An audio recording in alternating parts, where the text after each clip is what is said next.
Ертеде, құйрық жүні біртеде апа мен ата болыпты.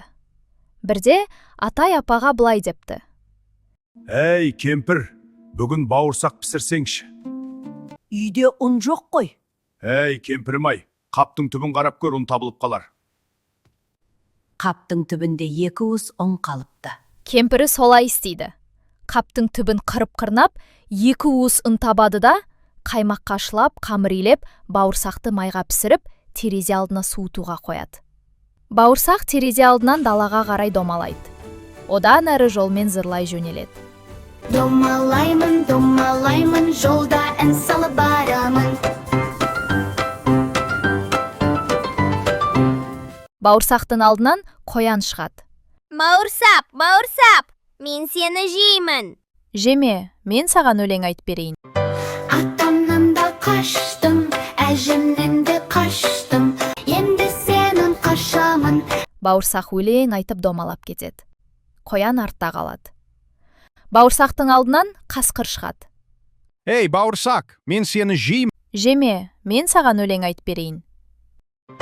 Атамнан да қаштым, әжімнен де қаштым, қояннан да қаштым, енді сенің қашамын.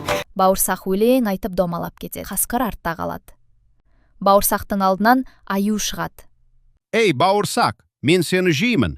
Жеме, мен саған өлең айтып берейін. Атамнан да қаштым, әжімнен де қаштым, қояннан да қаштым, қасқырдан да қаштым, енді сенің қашамын. Бауырсақ өлең айтып домалап кетеді. Аю артта қалады. Бірде алдынан қу түлкі шығады. Бауырсақ, қайда бара жатсың? Домалап барамын. Саған да өлең айтып берейін.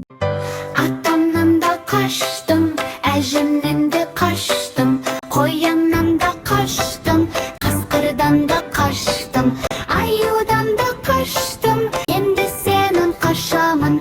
Әнің жақсы екен. Бірақ жөнді ести алмай тұрғанымды қараш. Бауырсақ, сен менің тұмсығыма шықта, әніңді тағы да қаттырақ айтып берші. Бауырсақ түлкінің тұмсығына шығып бар, даусымен ән айтады. Қояннан да қаштым мен, қасқырды да алдадым, аюдан да қорықпадым. Сол кезде түлкі «Аф!» деп бауырсақты жеп қояды. Осылайша түлкі күшпен емес, айламен жеңді. Сондықтан балалар, ақылды бол, бейтанысқа сене берме.